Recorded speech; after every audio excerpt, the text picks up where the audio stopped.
Emma Culligan just found a hidden chamber deep in the money pit, and it's filled with things no one has ever seen before. People used to think the swamp was a dead end, but Emma went there and turned the whole Oak Island story upside down. Could this be the proof treasure hunters have been chasing for over 200 years? Let's expose what Emma discovered that made the President of the United States shut down the entire island. The road under the swamp. You know how some folks thought the swamp was just nature doing its thing? Well, think again. Emma pulled out evidence that someone way back in the 1600s may have made it look that way on purpose. She spotted lines in the dirt, straight as rulers, full of wooden stakes lined up like they had a job to do.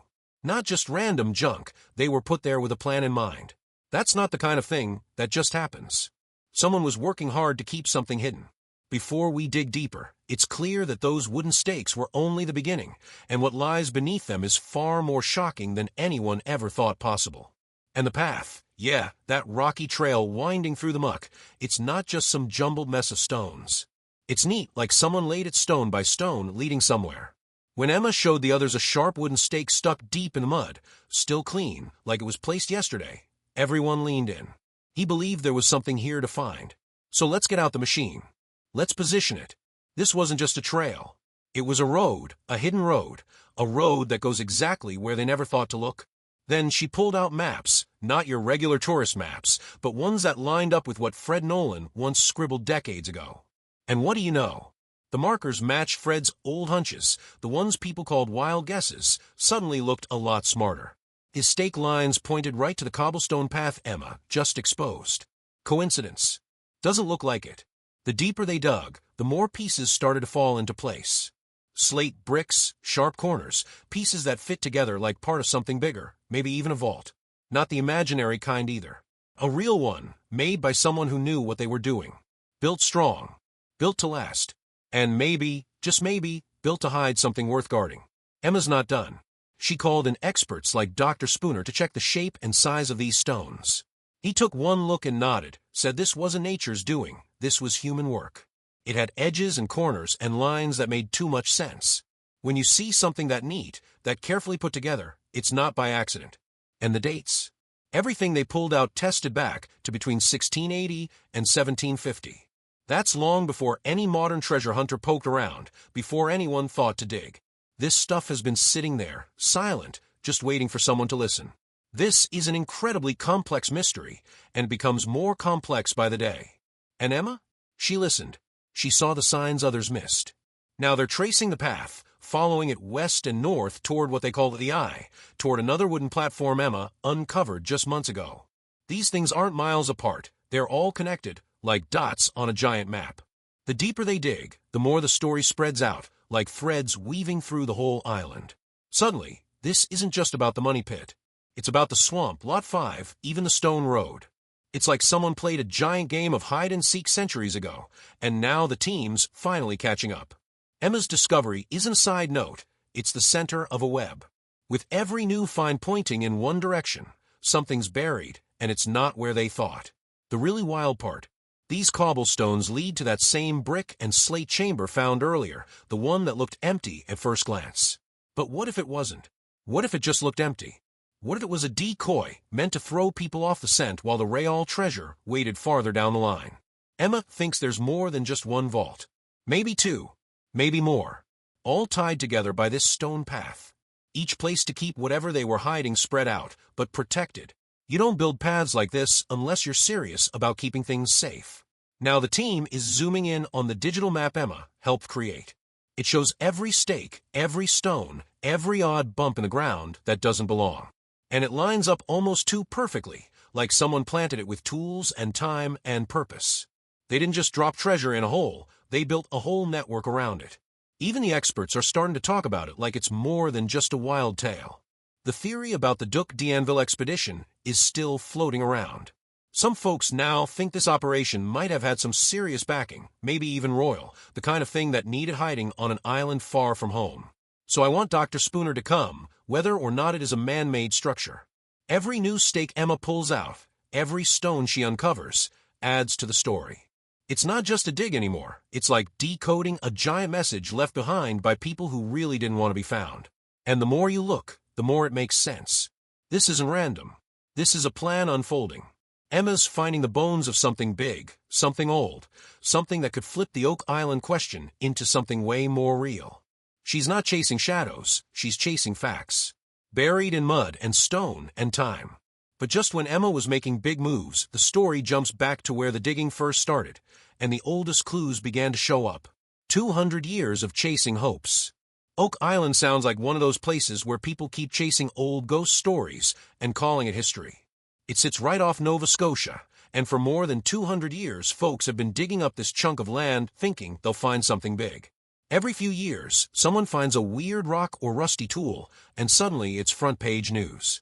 But let's be real for a second. If anything was there, would it really still be sitting underground after all this time? Back in 1795, a few young guys noticed a dent in the ground under a tree. There was a wooden block hanging from a branch, and they thought it looked like someone had been trying to pull something up, or bury it. They started digging, and found planks stacked every 10 feet. That was all it took. People got obsessed with the idea that treasure was down there. That hole got called the Money Pit, and it's been swallowing cash and dreams ever since. In 1804, someone found a stone slab about 90 feet down. The thing had strange symbols on it, and some people think it says there's treasure 40 feet below. Others say the whole thing was made up to keep the digging going. Honestly, the fact that no one can even find the slab anymore doesn't exactly scream proof. It's just one of those stories that keeps hanging around because people want it to be true. Then in 1849, some guys drilled into the pit and said they pulled up part of a gold chain. Sounds amazing, right? Except nobody ever saw it again. The chain went missing, and now all we've got is some old story with no real proof. That kind of thing happens a lot on Oak Island. People find something, tell everyone, and then oops, it's gone. Fast forward to 1897, and someone finds a little piece of paper way down in the pit. It had 2 letters on it, maybe BY or Y. That tiny scrap was enough to get people saying there were ancient scrolls or hidden documents buried on the island. Seriously? A torn-up bit of paper turns into some huge theory about lost knowledge? It's a stretch. Jump to 1967, and someone digs up a pair of old scissors. Experts said they look Spanish and might be from Mexico, maybe 300 years old. That's cool and all, but scissors don't exactly scream treasure. For all we know, someone dropped them while fishing a few hundred years ago. In 1970, folks digging at Smith's Cove found some weird wooden structure under the beach. It was shaped like a big U and put together with pegs, not nails. That made people think it was super old and probably part of some trap or tunnel system. Thing is, there's no solid clue what it really did. It could be a drain. It could be nothing. But people love to imagine the wildest option. Then comes 2016, and boom, a lead cross turns up. People lost their minds. It kind of looked like something the Knights Templar might have had. That was all it took to get the Templar theories rolling again.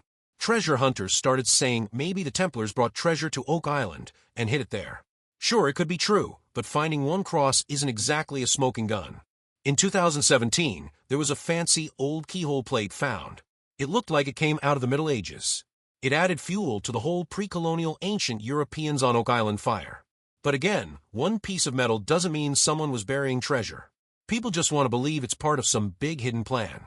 A year later, in 2018, a gold brooch with a gemstone popped up. People dated it to the 1600s or 1700s. That's pretty wild, and could be something valuable, but also might have been lost by some unlucky traveler or shipwreck survivor. It doesn't have to mean there's a whole treasure chest waiting under the island. By 2019, yet another piece of paper showed up, this time near the Money Pit. It looked fancy, like high-quality parchment. And just like that, more talk started about important papers being buried. But come on, how many scraps of paper have we seen now? No full documents. No clear messages. Just enough to keep the dig going. Every time something shows up, even if it's tiny or boring, it sparks a whole new wave of stories. People jump from, here's a rusty nail, to, there must be a whole shipwreck filled with gold. But most of the evidence doesn't hold up. The cool finds could have come from travelers, pirates, or even farmers. Oak Island has been around a long time. A lot can happen in hundreds of years. And yet the hunt keeps going. New teams, more digging, high-tech tools, and way more money. People pour in dreaming of being the one who finally cracks the code. But every dig leads to more questions than answers. The truth is, Oak Island has become more of a show than a search. The real treasure might be all the attention and cash it brings in from fans and sponsors. Is there anything under Oak Island? Maybe. But every time people get close, something breaks, floods, or gets lost. It's almost like the island itself doesn't want to give up its answers. Or maybe it never had any to begin with. After more than 200 years of digging, wouldn't something big have been pulled out by now? Still, people keep coming back. They can't let go of the idea that something amazing is buried just a few feet deeper. It's become less about treasure and more about hope. Oak Island is like a riddle that keeps changing, always one step ahead, always just out of reach. But the more you look at it, the more it starts to feel like a game that was rigged from the start. Even with all the strange things people found, no one saw it coming, that someone from far away would change everything. From Tokyo to snowy streets, Emma Culligan's story doesn't look like the usual path. Raised in Japan until she was 15, her early world was filled with chopsticks, school uniforms, and temples, instead of baseball games or backyard BBQs.